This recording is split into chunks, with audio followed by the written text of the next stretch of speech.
Depois do meu acidente, meu marido foi jantar com a amante e a polícia o puniu. Eu achava que o som mais doloroso que eu poderia ouvir era o dos meus próprios ossos se partindo no metal retorcido do carro. Passei 50 anos casada com Marco, construindo uma vida, uma família e um patrimônio que eu acreditava ser nosso. Naquela cama de hospital, com o corpo todo doendo e o cheiro de álcool no ar, a solidão era minha única companhia. As enfermeiras eram gentis, mas seus sorrisos profissionais não preenchiam o vazio deixado pela ausência dele. Ele dizia que precisava resolver assuntos urgentes do escritório, que a minha situação o tinha deixado sobrecarregado. Eu, tola, acreditei. A dor física era imensa, mas a dor de esperar por uma ligação que nunca chegava era muito pior. Cada bip do monitor cardíaco parecia zombar da minha espera. Eu olhava para a porta, esperando vê-lo entrar com aquele sorriso preocupado que ele usava tão bem, mas a porta permanecia fechada. Aquele quarto branco e estéril se tornou uma prisão, e o silêncio no meu telefone era a confirmação da minha sentença de abandono. Se você está curioso para saber como essa história de traição e superação continua, inscreva-se no canal, acompanhe meu relato em primeira mão e descubra os próximos capítulos dessa reviravolta na minha vida. 2 dias após a cirurgia no fêmur, meu neto, Léo, veio me visitar. Ele tem 22 anos, estuda direito e sempre foi o neto mais apegado a mim. Mas naquele dia, seu rosto estava diferente. Havia uma sombra em seus olhos, uma hesitação em seus gestos. Ele segurou minha mão e tentou sorrir, mas o sorriso não alcançou seus olhos. Depois de alguns minutos de conversa fiada sobre minhas medicações, ele respirou fundo e tirou o celular do bolso. Vovó, eu não queria te mostrar isso, mas acho que você precisa saber. Ele disse com a voz baixa. Ele me mostrou a tela. Era uma foto, claramente tirada de longe, em um lugar sofisticado. Lá estava Marco, meu marido, sentado em uma mesa no restaurante Gusto, o mais caro da cidade. Ele levantava uma taça de champanhe, rindo abertamente. Na sua frente, segurando sua outra mão sobre a mesa, estava Clara, uma mulher com metade da sua idade. Naquela foto, ele não estava apenas jantando com outra. Ele estava brindando sobre os destroços da minha vida. A traição doeu, mas a humilhação me quebrou por dentro. Enquanto eu contava os minutos em uma cama de hospital, ele celebrava. Naquele momento, a dor da alma se tornou mais forte que a dor do meu corpo. Meus olhos se encheram de lágrimas, mas meu olhar ficou firme. Léo, eu disse, com uma calma que surpreendeu até a mim mesma. Pegue meu notebook na minha bolsa. A vovó precisa resolver alguns assuntos. A tristeza deu lugar a uma clareza fria e cortante. A vingança não seria sobre a amante. Ela era apenas um sintoma. A vingança seria sobre destruir o que Marco mais valorizava. Seu status de homem respeitável, sua reputação e, acima de tudo, o dinheiro que ele achava que controlava. Com a ajuda de Léo, comecei a trabalhar ali mesmo, na cama do hospital. Eu sabia que nos últimos anos, Marco vinha fazendo investimentos arriscados sem me consultar, usando nosso patrimônio conjunto como seu caixa pessoal. Léo, com sua mente jovem e ágil para a tecnologia, me ajudou a acessar nossas contas bancárias e extratos online. A senha era a data do nosso aniversário de casamento, uma ironia cruel que me deu um prazer amargo. Não demorou muito para encontrarmos o padrão. Transferências mensais de valores altos para a conta de uma empresa de fachada. Uma busca rápida no registro comercial revelou o óbvio. A empresa estava no nome de Clara. Ele não estava apenas pagando jantares caros. Ele estava desviando sistematicamente o dinheiro que construímos juntos para financiar a vida de luxo dela. Estava roubando nosso futuro para construir um para ele e sua amante. Cada extrato era uma facada, mas também era uma prova. Eu organizei tudo em uma pasta digital, cada transação documentada, cada data anotada. A frágil senhora na cama de hospital estava montando seu arsenal. Meu próximo passo exigia uma atuação digna de um prêmio. Peguei meu telefone e liguei para o gerente do nosso banco, o Sr. David, um homem que me conhecia há mais de 20 anos. Forcei minha voz a soar trêmula e fraca, a voz de uma idosa confusa e assustada. Sr. David, sou eu, Helena, comecei, com um suspiro calculado. Desculpe incomodar meu filho, mas estou aqui no hospital depois do acidente. E não consigo falar com o Marco. Ele está sempre ocupado. Fiz uma pausa, como se estivesse com falta de ar. Eu estava olhando uns papéis aqui pelo computador, mas não entendo nada. São umas transferências muito grandes para uma empresa que não conheço. Estou com tanto medo, Sr. David. Com tudo isso que aconteceu, estou com medo de terem nos roubado ou de alguém estar se aproveitando do meu marido. Você pode me ajudar a entender o que está acontecendo? Plantei a semente da dúvida com perfeição. Eu não era a esposa desconfiada, mas a vítima inocente, preocupada com o patrimônio da família e com a segurança do próprio marido. O Sr. David imediatamente solícito, prometeu investigar e me garantiu que o banco levaria minha preocupação muito a sério. Ele me tratou com a condescendência reservada aos idosos, exatamente como eu queria. Ele me subestimou. Todos eles me subestimaram. Com as provas organizadas por Léo e a suspeita já plantada no banco, era hora de tornar tudo oficial. Léo redigiu uma denúncia formal, usando seu conhecimento jurídico para enquadrar os atos de Marco não como um problema conjugal, mas como um crime financeiro. Fomos à Delegacia de Crimes Financeiros. Sentada em uma cadeira de rodas, com uma manta sobre as pernas, eu contei minha história a um detetive. Falei sobre meus 50 anos de casamento, sobre nossa confiança mútua e sobre como, após o acidente, comecei a notar coisas estranhas. Apresentei a denúncia não como uma acusação de traição, mas de gestão fraudulenta e apropriação indébita. Aleguei que, devido à minha idade e condição de saúde, temia que meu marido estivesse sendo manipulado por terceiros ou que estivesse agindo de forma imprudente, colocando em risco o futuro que construímos para nós, nosso filho e nossos netos. Eu chorei. As lágrimas eram genuínas, mas a razão por trás delas era a raiva, não a tristeza. O detetive foi muito respeitoso. Ele viu uma senhora frágil e vulnerável, uma vítima que precisava de proteção. Ele não viu a estrategista que estava movendo as peças de um jogo de xadrez que terminaria em xeque-mate. A investigação foi aberta. A parte final do meu plano dependia do hábito, e pessoas arrogantes como Marco são criaturas de hábito. Léo descobriu, através de amigos em comum que frequentavam os mesmos círculos sociais, que Marco e Clara tinham um ritual. Todas as quintas-feiras à noite, eles jantavam no restaurante Gusto. Era o palco da sua arrogância, o lugar onde ele exibia seu novo troféu. Na quarta-feira, Léo fez uma ligação anônima para o detetive responsável pelo caso. Com a voz distorcida, ele se apresentou como alguém que tinha negócios com Marco e estava preocupado. Ele sugeriu que o detetive poderia encontrar Marco no Gusto na noite seguinte, talvez fechando algum negócio suspeito. Ele deu à polícia a isca perfeita, um motivo para agir publicamente. A armadilha estava montada. Tudo o que eu precisava fazer era esperar. Naquela noite de quinta-feira, eu não consegui dormir, não por ansiedade, mas por uma expectativa fria e paciente. Eu imaginava a cena, as luzes baixas do restaurante, o som suave da música, o tilintar dos talheres de prata. Eu podia quase sentir o cheiro do perfume caro dela e ver o sorriso presunçoso no rosto dele. Na quinta-feira seguinte, a cortina se abriu para o ato final. Marco e Clara estavam em sua mesa de sempre no Gusto, brindando com champanhe. Ele provavelmente se sentia o rei do mundo, com sua jovem amante ao lado e sua velha esposa convenientemente fora do caminho. Mas o show estava prestes a acabar. No meio do jantar, dois homens de terno, discretos, se aproximaram da mesa. Não eram garçons, eram policiais à paisana. Em um tom de voz alto o suficiente para que as mesas ao redor ouvissem, um deles disse: "Senhor Marco, boa noite. Precisamos que o senhor nos acompanhe até a delegacia para prestar esclarecimentos." Clara olhou confusa. Marco, com toda a sua arrogância, tentou dispensá-los. "Deve haver algum engano. Eu sou..." Ele começou, mas foi interrompido. "Não há engano, senhor. É sobre uma investigação de fraude financeira. Por favor, nos acompanhe sem criar um escândalo." A palavra fraude ecoou pelo silêncio que se instalou no restaurante. Todos os olhares se viraram para a mesa deles. A humilhação foi instantânea e total. Ele não foi acusado de adultério, um deslize moral que sua sociedade talvez perdoasse. Ele foi exposto como um criminoso, um ladrão. Sua imagem de empresário respeitável foi destruída ali, entre os pratos caros e os olhares de julgamento de seus pares. Ele foi escoltado para fora do Gusto, pálido e chocado, deixando Clara sozinha na mesa, com a taça de champanhe pela metade. A polícia não o puniu por ter quebrado meu coração. A polícia o puniu por ter quebrado a lei, tentando roubar nosso futuro. A vingança, meus queridos, não é sobre gritar mais alto, é sobre ter a última palavra, mesmo que ela seja dita em um sussurro a partir de uma cama de hospital, e a minha foi ouvida em toda a cidade. A notícia chegou até mim não como um trovão, mas como a vibração silenciosa de uma teia de aranha. Léo me contou tudo por telefone, sua voz uma mistura de admiração e choque. Ele descreveu a cena no Gusto em detalhes, os olhares, o silêncio repentino, a expressão de descrença no rosto de Marco. Ele disse que Clara ficou paralisada na mesa, como uma estátua de gelo, antes de pegar a bolsa e sair apressada, ignorando ignorada por todos. Enquanto Léo falava, eu olhava para o teto branco do meu quarto de hospital. Pela primeira vez em dias, aquele branco não parecia estéril, mas sim uma tela em branco esperando por um novo começo. A humilhação de Marco não foi o fim da minha vingança. Foi apenas o barulhento ato de abertura. A verdadeira obra estava apenas começando e seria silenciosa, metódica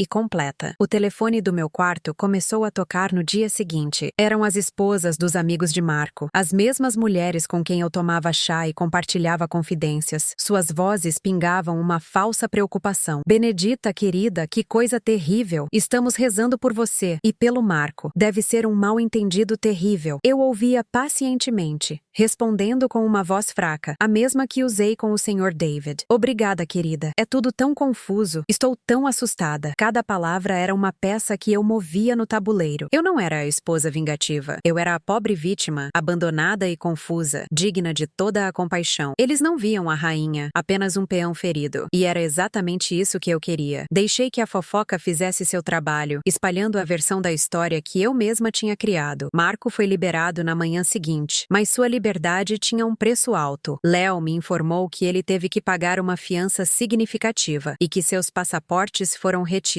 A investigação de fraude financeira estava em pleno andamento. Ele tentou me ligar várias vezes. As chamadas apareciam no meu celular e eu as observava com uma calma fria, deixando que tocassem até cair na caixa postal. Ele me mandou mensagens desesperadas, cheias de desculpas e acusações. Primeiro, ele negou tudo, chamando a situação de um absurdo. Depois, ele culpou Clara, dizendo que ela o tinha manipulado. Por fim, ele apelou para os nossos 50 anos de história, para o nosso filho, para a nossa família. Cada mensagem era um prego a mais em seu próprio caixão, pois Léo salvava tudo como prova de seu desespero e de sua tentativa de me manipular. Ele não sentia remorso pela traição, sentia apenas o pânico de ter sido pego. Enquanto isso, Clara desapareceu. Léo, usando seus contatos e sua habilidade online, descobriu que a conta bancária da empresa de fachada dela havia sido esvaziada. Marco, em seu pânico, provavelmente transferiu o dinheiro para algum lugar seguro, cortando os laços com a cúmplice que agora era um risco. Ela era um sintoma, como eu havia pensado, e ele a descartou como se descarta um lenço usado. Uma parte de mim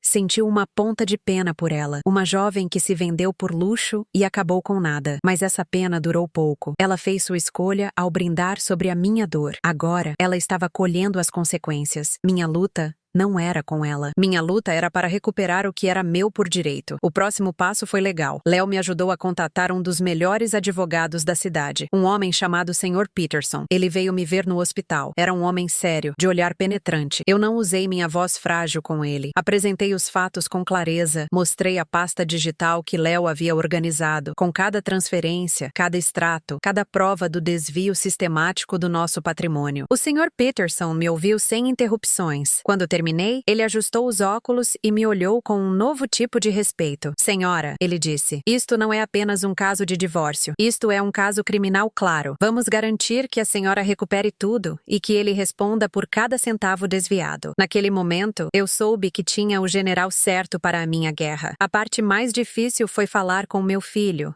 Daniel. Ele morava em outra cidade e veio assim que soube da prisão do pai. Ele entrou no meu quarto de hospital com o rosto cheio de angústia. Mãe, o que está acontecendo? O pai me ligou, ele disse que você armou tudo isso, que está tentando destruí-lo por causa de um erro. A dor em sua voz era real. Ele estava no meio de um campo de batalha que não havia escolhido. Eu pedi que ele se sentasse. Sem dizer uma palavra, entreguei a ele o tablet com a pasta de provas aberta. Pedi que ele visse as transferências, as datas, os valores que saíam da nossa conta conjunta nos mesmos dias em que eu fazia tratamentos médicos ou cuidava de assuntos da casa. Deixei que ele visse a foto de Marco e Clara no gusto. Ele passou quase 1 hora em silêncio, passando as páginas digitais. Quando levantou o olhar, seus olhos estavam vermelhos. Ele estava fazendo isso enquanto você estava no acidente? Ele perguntou, a voz embargada. Eu apenas assenti. A lealdade dele ao pai se quebrou contra a dura parede da verdade. Ele não disse mais nada, apenas segurou minha mão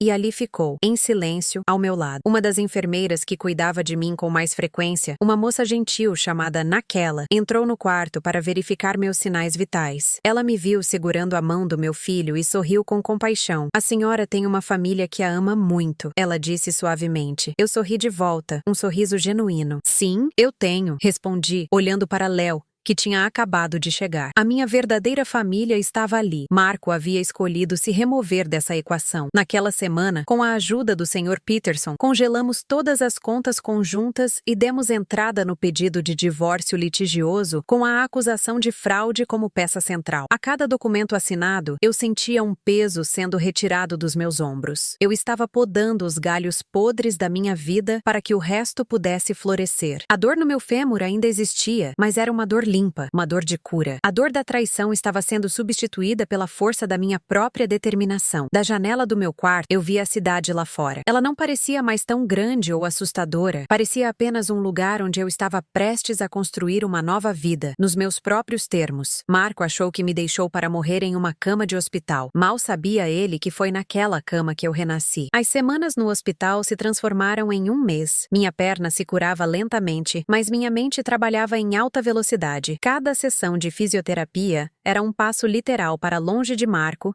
e um passo para mais perto de mim mesma. Quando finalmente recebi alta, voltar para a casa que dividimos por 50 anos foi o teste final. O ar parecia pesado com memórias falsas. Os porta-retratos nas paredes, com nossos sorrisos congelados no tempo, pareciam zombar de mim. Com a ajuda de Léo, passei o primeiro fim de semana encaixotando cada vestígio de Marco. Não com raiva, mas com a precisão de uma cirurgiã removendo um tumor. Aquela não era mais a nossa casa. Era o meu futuro quartel-general. Eu estava limpando o terreno para construir algo novo. A casa, que antes era uma prisão de lembranças, agora se tornava um espaço de libertação. Cada objeto dele que eu guardava em uma caixa era um peso a menos na minha alma. O silêncio não era mais de abandono, mas de paz. Marco, previsivelmente, não aceitou o silêncio. Depois de dezenas de chamadas não atendidas, um dia eu decidi que era a hora. Atendi o telefone e esperei. Benedita? Ele praticamente gritou, a voz cheia de um pânico que me deu uma satisfação fria. O que você pensa que está fazendo? Congelando nossas contas? Contratando advogados? Você enlouqueceu depois daquele acidente? Eu deixei que ele esvaziasse seus pulmões. Deixei que a arrogância e o desespero dele preenchessem a linha. Quando ele finalmente fez uma pausa para respirar, eu respondi, com a voz calma e firme. Não, Marco. Eu não enlouqueci. Pelo contrário, eu nunca estive tão lúcida. Nossas contas não foram congeladas. As contas que você usava para desviar nosso dinheiro foram congeladas. Há uma diferença. Ele gaguejou, tentando formar uma ameaça. Você vai se arrepender disso. Eu vou dizer a todos que você está senil, que o Léo está manipulando você. Eu sorri. Um sorriso que ele não podia ver. Tente, Mar. Mas enquanto você espalha mentiras, o Sr. Peterson espalha fatos. E os fatos estão todos documentados. Tenha um bom dia. Desliguei o telefone antes que ele pudesse responder. O poder de encerrar a conversa era algo que eu não sentia há anos. Como ele prometeu, a guerra de narrativas começou. O Sr. Peterson me avisou que a estratégia da defesa de Marco era me pintar como uma idosa frágil e vingativa, mentalmente abalada pelo acidente e facilmente manipulada pelo neto ganancioso. Amigos em comum me ligavam, com vozes cheias de uma falsa preocupação, para sondar a situação. Uma delas, uma mulher chamada Sara, com quem eu jogava cartas todas as semanas, me disse ao telefone: Querida, estamos todos tão preocupados. O Marco nos disse que você não está bem, que seu neto tem colocado ideias na sua cabeça. Eu a ouvi com paciência. Sara, você se preocupa com a minha saúde ou com o fato de que os investimentos do seu marido podem estar ligados aos negócios suspeitos do Marco? O silêncio do outro lado da linha foi a resposta mais clara que eu poderia desejar. Eu estava cortando os laços podres, um por um. Eles não me viam mais como uma igual, mas como um problema, e eu estava perfeitamente bem com isso. Enquanto Marco se ocupava com fofocas, Léo se ocupava com fatos. Ele passou dias vasculhando os arquivos antigos no computador do escritório em casa, um aparelho que Marco raramente usava, e ele encontrou o que procurávamos. Escondida em uma pasta com nome falso, estava uma planilha detalhada. Não era apenas o dinheiro dinheiro para Clara. Marco tinha um esquema muito maior, envolvendo pequenas empresas de fachada para sonegar impostos e lavar dinheiro de negócios que ele mantinha fora dos livros. Ele estava roubando não apenas de mim, mas do governo. A amante era apenas a ponta do iceberg. Léo me mostrou a tela, os olhos brilhando de adrenalina. Vovó, isso é maior do que pensávamos. Isso muda tudo. A denúncia de fraude financeira, que começou como uma disputa conjugal, agora se tornava um caso criminal muito mais sério. Marco não havia apenas traído sua esposa, ele havia traído a lei de todas as formas possíveis. Entregamos as novas provas ao Sr. Peterson, que as encaminhou diretamente aos promotores. O cheque-mate estava próximo. A notícia das novas provas chegou a Daniel como uma onda final, destruindo qualquer resquício de dúvida que ele pudesse ter. Ele veio me ver no fim de semana, não mais com angústia, mas com uma raiva fria e resoluta. Sentamos na cozinha, a mesma onde eu preparei suas refeições por anos. Mãe, eu liguei para ele, disse Daniel, a voz baixa. Eu perguntei sobre a planilha. Ele tentou negar, depois gritou. Me acusou de trair meu próprio pai. E eu disse a ele. Eu disse que meu pai nunca teria feito isso com a minha mãe, que o homem que fez isso, eu não o conheço. As lágrimas que ele derramou não eram de tristeza pela perda do pai, mas de luto pela imagem do pai que ele carregou por toda a vida. Naquele momento, eu soube que minha família estava segura. A lealdade de Daniel não era mais dividida. Ele estava do meu lado, do lado da verdade. Eu segurei sua mão sobre a mesa e, pela primeira vez, senti que a ferida em nossa família poderia começar a cicatrizar. O impacto da planilha foi devastador para Marco. Com as autoridades fiscais agora envolvidas, a pressão se tornou insuportável. Seus parceiros de negócios se afastaram. Seus amigos pararam de atender suas ligações. Ele se tornou um pária na mesma sociedade que antes o idolatrava. O Sr. Peterson me informou que, diante das provas esmagadoras e da possibilidade de uma longa sentença de prisão, Marco estava disposto a fazer um acordo. A reunião final aconteceu no escritório do meu advogado. Eu entrei, andando com a ajuda de uma bengala, mas com a cabeça erguida. Marco já estava lá, sentado em frente à grande mesa de madeira. Ele parecia 10 anos mais velho, os ombros caídos, o rosto pálido. Ele não ousou olhar nos meus olhos. Seus advogados falaram sobre os termos. Ele abriria mão de 70% de todos os ativos, incluindo os que ele tentou esconder, em troca de eu não prosseguir com acusações adicionais no processo de divórcio. O caso criminal seguiria seu curso separadamente. Eu ouvi em silêncio. Quando terminaram, o Sr. Peterson se virou para mim. Senhora? Ele perguntou. Eu olhei para Marco, que finalmente levantou o rosto. Seus olhos suplicavam por algo. Perdão, talvez. Mas ele não encontraria isso em mim. Eu aceito. Eu disse com a voz clara. E foi só. Não houve um grande momento de explosão ou confronto final. A minha vingança não terminou com um grito, mas com a assinatura silenciosa em um pedaço de papel que desfazia 50 anos de uma mentira. Marco evitou a prisão, conseguindo um acordo que o deixou com uma multa pesada e liberdade condicional. Mas sua verdadeira sentença foi a perda de tudo o que ele valorizava: seu status, seu dinheiro e o respeito de seu próprio filho. Ele se tornou uma história de advertência sussurrada nos jantares da elite da cidade. Quanto a Clara, Léo descobriu que ela se mudou para outra cidade, tentando recomeçar depois que o dinheiro acabou. Ela era uma nota de rodapé na história da queda de Marco. Eu vendi a casa grande e me mudei para um apartamento moderno no centro da cidade, com uma vista ampla e muita luz do sol. As paredes brancas não me lembravam um hospital, mas uma tela em branco. Daniel e Léo me visitavam constantemente, e nossas reuniões familiares eram cheias de risadas genuínas, não de obrigações silenciosas. Um dia, Léo me encontrou na varanda, olhando o horizonte. Você está bem, vovó? Ele perguntou. Eu me virei para ele e sorri. Estou ótima, meu querido. A dor na minha perna era agora apenas uma lembrança, uma cicatriz que contava uma história. A história de como um acidente quebrou meus ossos, mas consertou minha vida. Marco achou que me havia sentenciado ao abandono em uma cama de hospital. Ele não entendeu. Aquela cama não foi o meu fim. Foi o meu trono, de onde eu retomei o controle do meu reino e da minha própria história. E essa história, a minha verdadeira história, estava apenas começando. Os primeiros meses no meu novo apartamento foram como aprender a respirar de novo. Cada manhã, o sol entrava pelas janelas enormes, iluminando as paredes brancas e a mobília moderna que eu mesma escolhi. Não havia mais os móveis escuros e pesados que Marco tanto gostava, nem os tapetes grossos que pareciam abafar o som e a vida da casa. Aqui, tudo era leve, aberto. Eu caminhava pelo espaço, ainda com a ajuda da minha bengala, mas sentindo que meus passos eram firmes, meus e de mais ninguém. A dor na perna era uma lembrança constante, mas não era mais uma fraqueza. Era a prova física da batalha que venci. Eu passava horas na varanda, com uma xícara de chá nas mãos, apenas observando a cidade se mover. O silêncio não era mais sinônimo de solidão, era de paz. Eu estava finalmente em casa, um lar que não guardava fantasmas de uma vida que não era realmente minha. O que você faria se estivesse no meu lugar? A dor da traição é pior que a física? Compartilhe seus pensamentos nos comentários. Quero saber sua opinião sobre minha história. Daniel e Léo se tornaram meus companheiros constantes. Pelo menos 2 vezes por semana, eles vinham para jantar. Nós cozinhávamos juntos na minha cozinha nova e espaçosa, algo que eu raramente fazia na antiga casa, onde tudo era feito para agradar ao paladar de Marco. Agora, preparávamos pratos simples que nós 3 gostávamos, e as conversas fluíam com uma leveza que eu não me lembrava de existir. Em uma dessas noites, enquanto arrumávamos a mesa, Daniel hesitou por um momento. "Mãe, eu preciso te contar uma coisa", ele disse, a voz baixa. "O pai me mandou uma mensagem, a primeira em meses." Eu parei de colocar os pratos na mesa e olhei para ele, esperando. "Ele não pediu desculpas", continuou Daniel com o maxilar cerrado. "Ele me acusou de ter roubado a herança dele. Disse que eu ajudei você a destruir a vida dele por ganância." Ele respirou fundo. Eu só respondi uma coisa: "O Senhor destruiu sua vida no momento em que deixou minha mãe sozinha naquele hospital. E então eu o bloqueei." Eu me aproximei e coloquei minha mão em seu ombro. Não havia nada a ser dito. Naquele gesto, nós 2 entendemos que a família que importava estava ali, naquela cozinha, unida pela verdade e pelo respeito mútuo. Minha vida social, que eu pensei ter acabado, começou a florescer de uma maneira inesperada. Eu fiz amizade com uma vizinha do meu andar, uma senhora espirituosa chamada Deixei. Ela era viúva há alguns anos e tinha uma energia contagiante. Nós começamos a tomar chá juntas à tarde e a caminhar pelo parque que ficava perto do prédio. Ela nunca perguntava sobre meu passado com curiosidade maldosa. Ela apenas ouvia quando eu sentia vontade de falar. Foi com ela que aprendi a rir de coisas pequenas novamente. Em contraste, o passado tentou bater à minha porta. Sara, minha antiga parceira de jogos de cartas, me ligou um dia. Sua voz era doce como mel. "Benedita, querida, fiquei sabendo que você se mudou. Precisamos marcar um café, colocar o papo em dia." Eu sorri para o telefone. "Sara, querida,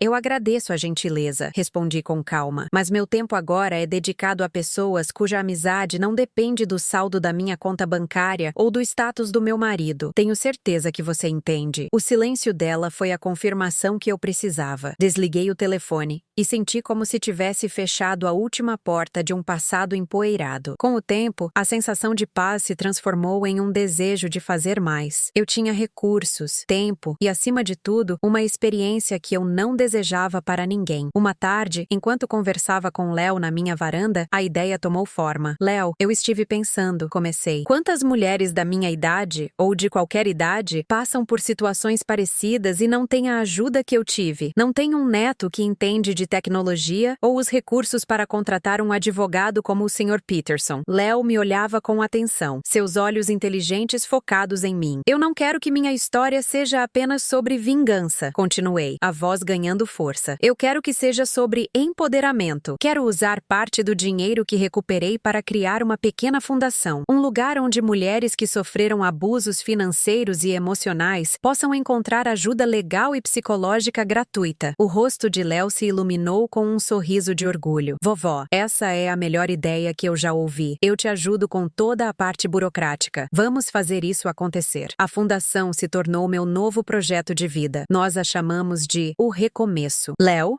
com sua energia de jovem advogado, cuidou de toda a papelada. Daniel, usando sua experiência em administração, ajudou a criar um plano de negócios sustentável. Eu não era mais a senhora frágil na cama do hospital, nem a esposa traída. Eu era a fundadora de uma organização que transformava a dor em esperança. Nós começamos pequenos, com um escritório modesto e alguns voluntários, mas a cada mulher que ajudávamos, eu sentia que estava reescrevendo não apenas o meu final, mas o de muitas outras. Eu via em seus olhos o mesmo medo e confusão que senti, mas também via a centelha de força que eu sabia que existia dentro de cada uma delas. Eu lhes contava minha história, não para me gabar, mas para mostrar que era possível, que a cama de hospital, a traição, A humilhação não precisavam ser o fim, poderiam ser o começo. Uma noite, 1 ano após o meu acidente, eu estava na varanda do meu apartamento. A cidade brilhava abaixo de mim, um mar de luzes e possibilidades. O telefone tocou. Era naquela, a enfermeira gentil do hospital. Nós mantivemos contato. Só liguei para saber como a senhora está, Benedita. Sempre me lembro da sua força. Eu sorri. Estou muito bem naquela. Muito bem mesmo. Nós conversamos por alguns minutos. E depois de desligar, eu continuei a olhar para o horizonte. A cicatriz na minha perna ainda doía um pouco em dias frios. Um lembrete físico de onde tudo começou. Marco, soube por Daniel, vivia uma vida modesta e solitária em outra cidade. Um homem esquecido pela sociedade que um dia ele dominou. Sua punição não foi a prisão, mas o esquecimento. Ele se tornou irrelevante. Eu, por outro lado, nunca me senti tão relevante. A vingança me deu justiça, mas foi a construção de algo novo que me deu a verdadeira paz. Marco não quebrou apenas meus ossos. Ele quebrou as correntes que me prenderam por 50 anos. E livre, eu finalmente aprendi a voar. Minha história não era mais sobre o fim de um casamento. Era sobre o início da minha vida. A fundação, o recomeço, completou 2 anos de existência. O que começou como uma ideia na varanda do meu apartamento se tornou um porto seguro para dezenas de mulheres. Eu não era mais a diretora que planejava tudo. Eu era a mentora que ouvia. Passava meus dias lá, conversando, oferecendo uma xícara de chá e a prova viva de que era possível reconstruir a vida a partir de ruínas. Léo, agora um advogado formado, era o nosso pilar jurídico, e Daniel supervisionava as finanças com o cuidado de quem sabia o preço do descuido. Minha vida tinha um ritmo calmo e um propósito claro. A bengala já era mais um acessório do que uma necessidade, e as cicatrizes, internas e externas, haviam se tornado parte de mim, como um mapa do caminho que percorri. Eu estava em paz. Até que um dia, a paz foi testada. Eu estava na minha pequena sala, revisando alguns documentos, quando Léo entrou sem bater. Seu rosto, normalmente calmo e sorridente, estava fechado, tenso. Ele fechou a porta atrás de si com mais força do que o necessário. Vovó, temos uma pessoa na recepção querendo ajuda. Eu acho que você não vai querer atendê-la, ele disse, a voz baixa e dura. Eu levantei o olhar, confusa com sua atitude. Léo, nós atendemos a todas que nos procuram. Você sabe disso. Quem é ela? Ele hesitou, passando a mão pelo cabelo. Um gesto que ele só fazia quando estava muito nervoso. É a Clara, ele disse finalmente.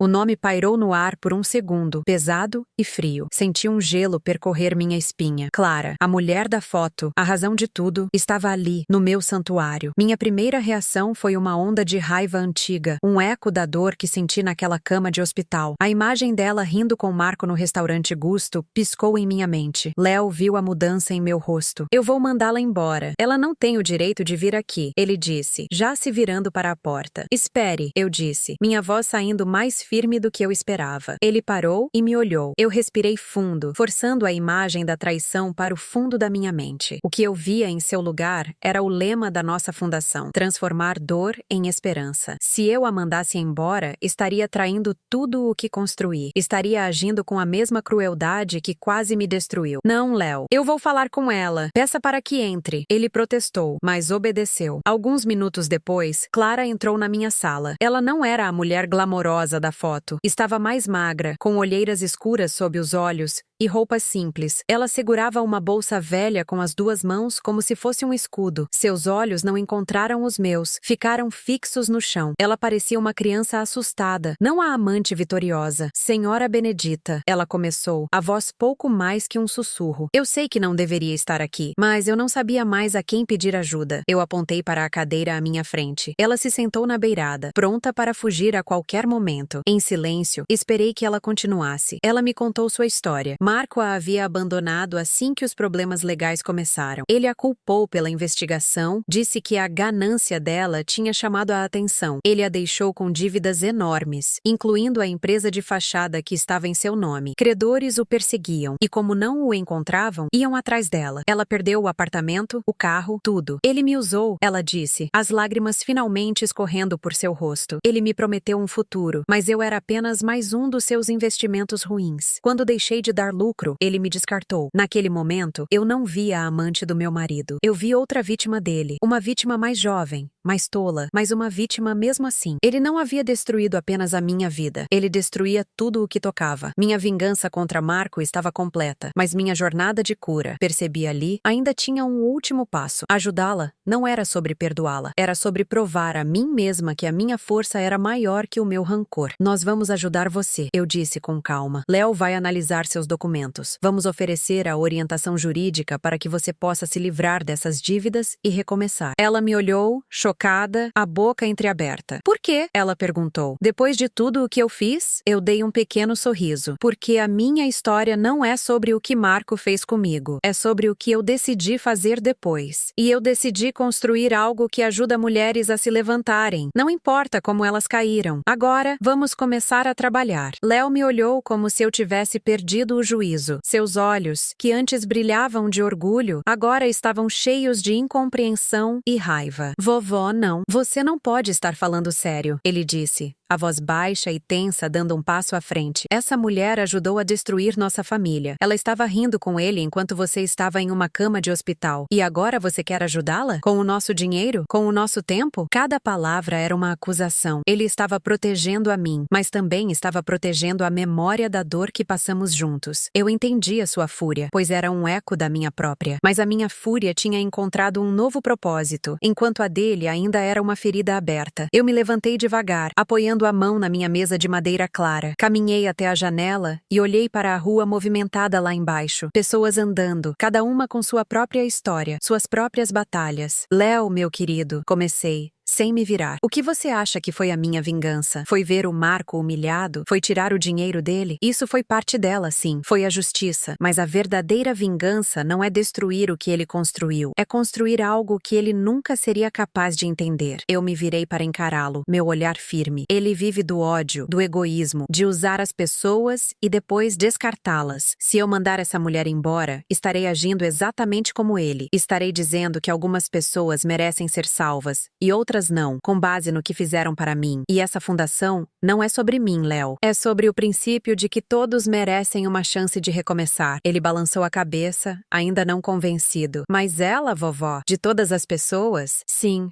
Especialmente ela, eu respondi. Ajudá-la é o meu cheque-mate final contra ele. É mostrar que o poder dele sobre a minha vida acabou. Ele não dita mais minhas emoções. Ele não decide quem eu odeio ou quem eu ajudo. Eu decido. Agora, por favor, vá buscar os documentos dela. Você vai tratá-la como trataria qualquer outra pessoa que entrasse por aquela porta, com profissionalismo e respeito. Isso é uma ordem. Léo me encarou por um longo momento. Uma batalha interna acontecendo em seus olhos. Finalmente, ele suspirou, a raiva dando lugar a uma aceitação relutante. Ele não entendia completamente, mas confiava em mim. Ele assentiu e saiu da sala, fechando a porta suavemente atrás de si. As semanas seguintes foram estranhas e difíceis. Léo fez o que eu pedi. Ele se encontrou com Clara 2 vezes por semana, sempre na sala de reuniões da fundação, nunca na minha sala. Ele era frio, eficiente e estritamente profissional. Ele analisou a montanha de papéis que ela trouxe, desvendando a teia de mentiras financeiras que Marco havia tecido ao redor dela. A empresa de fachada não era apenas um canal para o dinheiro dela. Marco a usara para fazer empréstimos e acumular dívidas, deixando-a como a única responsável legal. Ele a havia encurralado de uma forma que ela, jovem e deslumbrada, nunca percebeu. Eu recebia os relatórios de Léo todas as noites. Lia cada linha, vendo a crueldade calculada de Marco em cada transação. Ele não apenas a enganou, ele a preparou para ser o bode expiatório se algo desse errado. Ele nunca teve a intenção de construir um futuro com ela. Ela era apenas uma ferramenta. E quando a ferramenta quebrou, ele a jogou fora sem pensar 2 vezes. Eu via Clara nos corredores da fundação. Ela sempre desviava o olhar, o corpo encolhido, como se quisesse se tornar invisível. Ela nunca falava comigo diretamente, e eu não forçava a conversa. Mas um dia, eu estava na pequena cozinha da fundação, preparando um chá, quando ela entrou para pegar um copo de água. Ficamos sozinhas em um silêncio pesado. Ela pegou seu copo e estava prestes a sair quando sua voz baixa quebrou o silêncio. "Por que você está fazendo isso?" ela perguntou sem se virar. Eu continuei a despejar a água quente na minha xícara, o vapor subindo lentamente, porque ninguém deveria ter sua sua vida arruinada pelas escolhas de outra pessoa, eu disse simplesmente. Ela se virou e eu vi as lágrimas em seus olhos. Mas eu fiz uma escolha. Eu escolhi ficar com um homem casado. Eu sabia que era errado. Sim, você sabia. Eu concordei, olhando para ela diretamente. E você está pagando o preço por essa escolha. O que estamos fazendo aqui é garantir que você não pague também pelos crimes dele. Existe uma diferença. Ela ficou ali, processando minhas palavras. Eu sinto muito, ela sussurrou, a voz embargada. Eu sei que isso não muda nada, mas eu sinto muito por tudo. Eu assenti lentamente. Eu sei, Clara. Agora beba sua água. Você tem uma longa batalha pela frente. Ela assentiu e saiu rapidamente. Aquele pedido de desculpas não curou a ferida da traição, mas tirou um pouco do veneno dela. A notícia de que eu estava ajudando Clara inevitavelmente chegou a Daniel. Ele me ligou em uma noite de terça-feira, sua voz cautelosa. Mãe, o Léo me contou. É verdade? É verdade, confirmei, sem rodeios. Houve uma pausa do outro lado da linha. Eu esperava uma explosão, uma repetição da reação de Léo. Em vez disso, a voz de Daniel voltou, cheia de uma tristeza cansada. Eu não entendo, mãe, mas eu parei de tentar entender tudo o que você faz, ele admitiu. Depois de tudo o que aconteceu, eu só aprendi uma coisa. Você sempre tem uma razão maior do que a que eu consigo ver. Eu só quero que você tenha cuidado. Não quero que ela te machuque de novo. Suas palavras me emocionaram. Meu filho, que antes defendia o pai, agora colocava sua fé incondicional em mim. Ele não precisava entender. Ele só precisava confiar. Eu terei cuidado, Daniel. Obrigada. Nós mudamos de assunto, mas eu sabia que um pilar importante da nossa nova família tinha sido solidificado naquele momento. A confiança havia substituído a dúvida. A reação do meu antigo círculo social foi, como esperado, bem diferente. Sara me ligou, sua voz pingando falsa preocupação. Benedita, querida, eu preciso ser honesta. As pessoas estão comentando. Elas estão dizendo que você acolheu a amante do Marco. Estão dizendo que você perdeu o orgulho. Eu estou tão preocupada com a sua reputação. Eu segurei o telefone e sorri com a ironia. A reputação dela e de suas amigas era baseada em casamentos de fachada e sorrisos falsos em jantares caros. Sara, eu disse, com uma calma cortante. Minha reputação não é definida pelo que as pessoas sussurram em jantares. É definida pelas minhas ações. E minhas ações estão ajudando uma mulher a não acabar na rua por causa de um homem que nós duas conhecemos muito bem. Se seus amigos acham que isso é falta de orgulho, então talvez eles precisem rever o que a palavra orgulho significa. Eu continuei antes que ela pudesse responder. Aliás,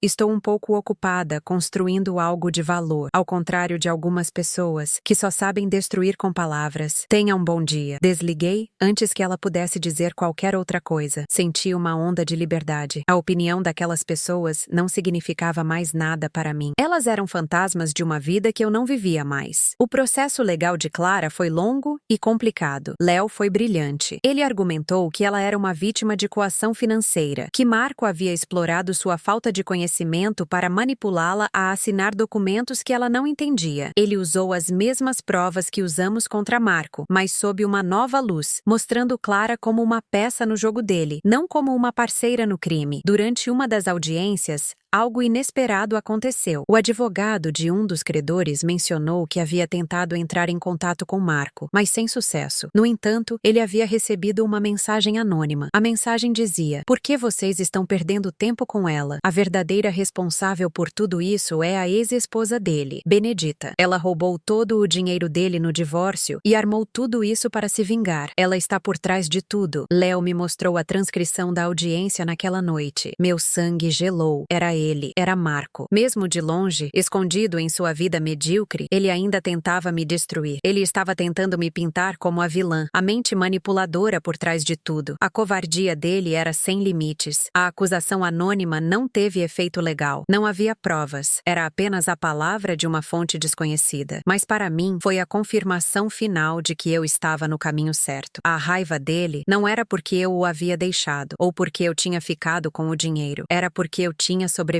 Eu não apenas sobrevivi, eu prosperei. Eu peguei as ruínas da vida que ele tentou me dar e construí um castelo. E o fato de eu estar ajudando Clara, a mulher que ele escolheu para me substituir e depois descartou, era o maior insulto ao seu ego. Significava que eu tinha o poder de consertar o que ele quebrou. E para um homem como Marco, não havia nada pior do que se tornar irrelevante na história de outra pessoa. Ele queria ser o centro do universo, o sol em torno do qual todos giravam. Mas seu sol estava estava se apagando, enquanto o meu começava a brilhar mais forte do que nunca. Finalmente, depois de quase 6 meses de batalhas legais, veio a vitória. O juiz concordou que Clara havia sido vítima de fraude. As dívidas ligadas diretamente à empresa de fachada foram anuladas e foi aberta uma nova investigação sobre as atividades de Marco. Ela não saiu ilesa, ainda tinha dívidas pessoais para resolver, mas o peso esmagador do esquema de Marco foi tirado de seus ombros. Ela estava livre. No dia em que a decisão foi anunciada, ela veio à fundação. Pela primeira vez, ela bateu na porta da minha sala. Eu a convidei a entrar. Ela não parecia mais assustada ou encolhida. Seus ombros estavam retos, seu olhar era direto. Ela não era a mesma mulher que havia entrado aqui meses atrás. Eu não sei como te agradecer, ela disse, a voz firme. Você não me deu apenas ajuda legal, você me deu uma segunda chance de ter uma vida. O que você vai fazer agora? Perguntei. Eu vou me mudar, ela respondeu. Vou para outra cidade onde ninguém me conhece. Vou arrumar um emprego simples e recomeçar. Longe de tudo isso. Ela fez uma pausa e abriu sua bolsa. Tirou de lá um envelope. Isso é para a fundação. Não é muito. É o primeiro pagamento do meu novo emprego. Mas eu quero que outra mulher tenha a mesma ajuda que eu tive. Eu peguei o envelope. Não era pelo dinheiro, era pelo gesto. Era a prova de que o ciclo de dor que Marco havia criado podia ser quebrado e transformado em um ciclo de ajuda. Nós aceitamos com gratidão, Clara. Eu disse. Eu desejo a você tudo de bom. Ela assentiu com os olhos úmidos. Eu preciso te perguntar mais uma coisa. Ela disse hesitando. Por que você realmente fez isso? No fundo, por quê? Eu pensei por um momento, olhando para a mulher à minha frente. Eu não via mais a amante, a rival. Eu via uma sobrevivente, assim como eu. No começo, eu confessei, foi para provar algo a mim mesma, para provar que eu era melhor que o ódio que sentia. Mas ao longo do caminho percebi que não era sobre mim ou sobre você, era sobre ele. Cada mulher que ajudamos, incluindo você, é um tijolo a menos no legado de destruição dele e um tijolo a mais no meu legado de esperança. Marco colecionava vítimas. Eu coleciono recomeços. E no final, é isso que a história vai lembrar. Ela sorriu, um sorriso genuíno e triste ao mesmo tempo. Ele nunca mereceu você, ela disse em voz baixa. Depois, se virou e saiu da minha sala e da minha vida para sempre. Naquela noite, Daniel e Léo vieram para o nosso jantar semanal. Eu contei a eles sobre o desfecho do caso de Clara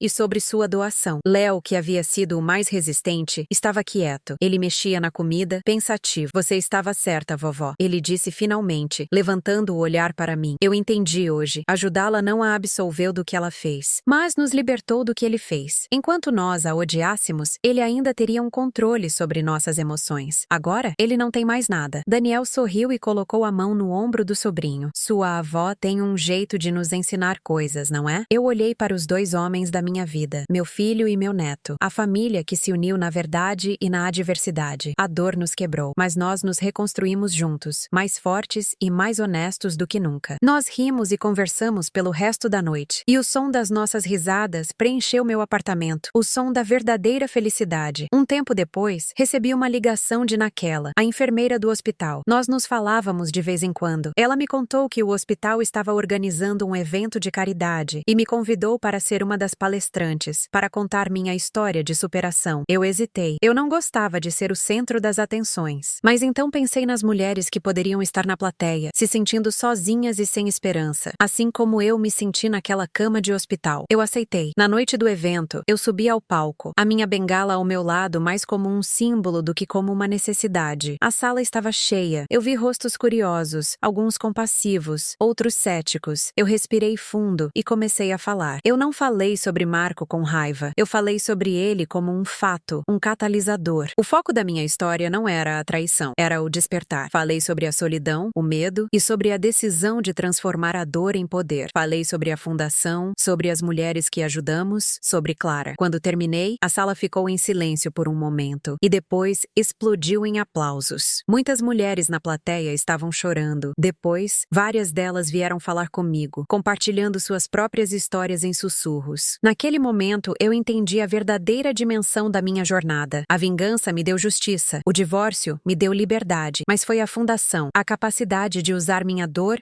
para aliviar a dor dos outros, que me deu a paz. Marco achou que estava me sentenciando a uma prisão de solidão e velhice, mas ele me deu um presente. Ele quebrou a gaiola dourada em que eu vivi por 50 anos, acreditando que era um lar. Ele me forçou a encontrar minha própria voz, minha própria força, meu próprio propósito. Ele não quebrou apenas meus ossos naquele dia, ele me libertou. E enquanto ele vivia em algum lugar no esquecimento, uma nota de rodapé na história de sua própria ruína, eu estava ali, de pé, no início do meu capítulo mais importante. Minha história não era sobre um casamento que terminou, era sobre a mulher que eu me tornei quando finalmente tive a chance de começar a viver, e eu estava apenas começando. Essa é a minha história de dor, traição e superação. Espero que meu relato inspire você a encontrar sua própria força. Obrigada por me acompanhar nessa jornada. Deixe seu like se minha história te tocou.